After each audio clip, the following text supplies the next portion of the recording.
tayo ay pinaunlakan ng ating butihing pastora. Siyempre, magandang pastora ng Malolos. Yan. Si Pastora Winona Tino. Palakpakan naman natin si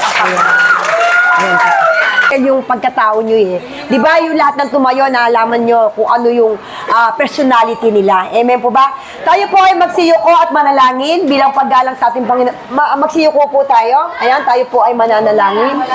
Ayan, wala na tatayo. Yuko lang tayo. At alam ko naman kayo sanay manalangin sa ating Panginoon Jesus. Amen po ba? Hallelujah, Lord. We glorify your name, O God. We worship your name, O Lord Jesus.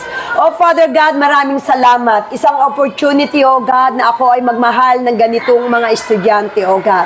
Lord, isang pribilehiyo po talaga. Maraming salamat sa sa eskwelahan na to na binigyan akong permission na magkaroon ng isang oras na makabanding ang mga blessed man and woman na estudyante rito, Panginoon. Lord, we declare, Lord, dito una at huli, Panginoon.